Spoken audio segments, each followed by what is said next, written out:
आज के case studies के इस लेक्चर में बात करेंगे एक लेटेस्ट जजमेंट की, एक एंटिक जजमेंट की, जबरदस्त जजमेंट की। और इस जजमेंट के बारे में पति और पत्नी को जानकारी होना अति आवश्यक है, और खास तौर से उनके बॉयफ्रेंड को या गर्लफ्रेंड को भी इसकी जानकारी होना चाहिए, क्योंकि ये जजमेंट बहुत कुछ कहता है और बहुत लोगों को बड़ी मुसीबत में डालने वाला है।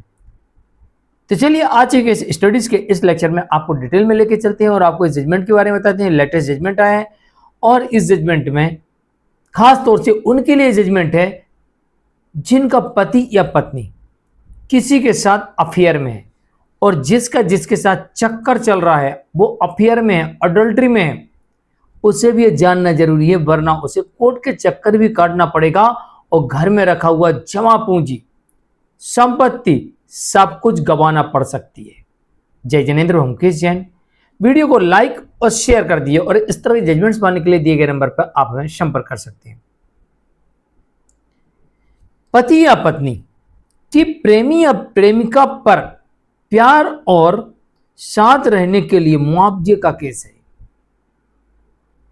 ये देखिए, अभी तक ये होता था कि भाई अगर पत्नी को पता लगता है कि उसका पति का किसी महिला के साथ अडल्ट्री में है तो पत्नी क्या करती थी कि सीधा डिवोर्स का केस फाइल करती थी। बाकी कॉम्पनसेशन वगैरह की वो अलग है, लेकिन यहाँ पर डिवोर्स का केस फाइल करती थी। और डिवोर्स के केस में उसकी प्रेमिका यानी पति की गर्लफ्रेंड को पार्टी बनाती थी और उसको वहां कोर्ट में घसीटती थी।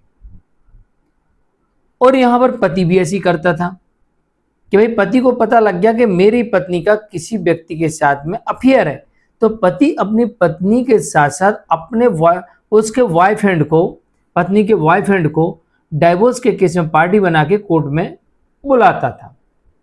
पर सिर्फ बुलाता था और ये उनका डिवोर्स का ग्राउंड बनता था, और इस डिवोर्स का ग्राउंड भर इतना ही कि डिवोर्स हो जाता था। लेकिन जो लेटेस्ट जजमेंट आ गया है इसमें यह बताया गया है कि आप उसको बुलाएंगे तो अब एक केस में नहीं, दो केस में बुलाएंगे। एक तो उस केस में बुलाएंगे जो अभी बुलाते थे डिवोर्स के केस में। दूसरा अब आपको यहाँ पर एक केस मिल गया है कि यहाँ पर आप उनके ऊपर दो केस करेंगे, एक सिविल, यानी दोनों ही सिविल हैं, लेकिन एक कंपल्सेशन के लिए और एक डिवोर्स के लिए दो केस करेंगे। अब कंपल्सेशन कौन देगा, कैसे मिलेगा? देखो, इसमें यह बताया गया है इस जजमेंट में कि आपका पति हो या पत्नी हो, उसकी जो गर्लफ्रेंड है या बॉयफ्रेंड है, अब आप उसके ऊपर कंपल्सेशन का केस कर सकते हैं और कंपल्सेशन की डिमांड कर सकते हैं। यानी कि सीधे सीधे कहें कि मानहानि का केस होगा और मानहानि के केस में आप उनसे मुआवजे की डिमांड करेंगे, कंपल्सेशन मांगेंगे, क्योंकि सिविल केस है। और कोर्ट ने यह भी कहा कि फैमिली कोर्ट में नहीं चलेगा।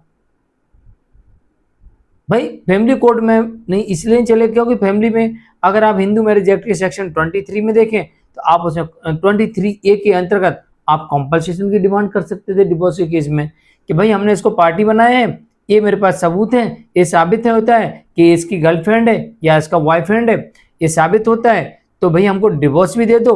और हमने डिवोर्स के साथ साथ इसमें कंपल्सेशन भी मांगा है। तो हमने सेक्शन क्या लिया कि हिंदू मैरिज एक्ट का सेक्शन 23A और 13A दोनों लिए हमने। 13A के अंतर्गत हमको डिवोर्स दे दीजिए और 23A के अंतर्गत हमको कंपल्सेशन दे दीजिए। तो कोर्ट कह रही, दिल्ली हाई कोर्ट इस मामले में कह रही कि ये मामला फैमिली कोर्ट के अंतर्गत नहीं आता, मतलब ये फैमिली कोर्ट में नहीं चलेगा, ये सिविल कोर्ट में चलेगा।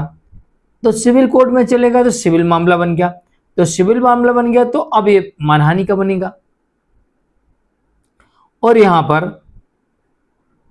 यहां पर सिविल कोर्ट में मामला चलाया जाएगा और वहां पर आप उससे कंपल्सेशन की डिमांड कर सकते हैं। यानी कि जो आपके पति का या आपकी पत्नी का गर्लफ्रेंड है, बॉयफ्रेंड है, उसके ऊपर एक केस और बनेगा और उससे आप कंपल्सेशन की डिमांड कर सकते हैं।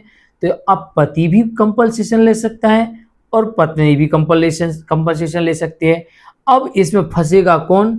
जो उसका आपकी पत्नी का बॉयफ्रेंड था या आपके पति की गर्लफ्रेंड थी। अब उनको ये पैसा देना पड़ेगा कंपल्सेशन। अब वो अपने अकाउंट से पैसे दें, चाहे अपने नाम की संपत्ति बेच के पैसा दें, देना तो पड़ेगा। और नहीं देंगे तो कंटेम्प्ट ऑफ कोर्ट माना जाएगा, और कंटेम्प्ट ऑफ कोर्ट बनेगा तो जेल जाना पड़ेगा। तो अब एक नहीं दो दो केसेस में आप इनको कोर्ट में घसीट सकते हैं, और सिर्फ घसीटना ही नहीं, अब तो आपको डिवोर्स ही मिलेगा और कंपल्सेशन भी मिलेगा। एक तीर से दो निशान एक साथ अब चलेंगे। दिल्ली हाई कोर्ट की तरफ से जजमेंट आता है और इसका CS नंबर है 6022025। 2025 में ये मामला दर्ज कराया गया है।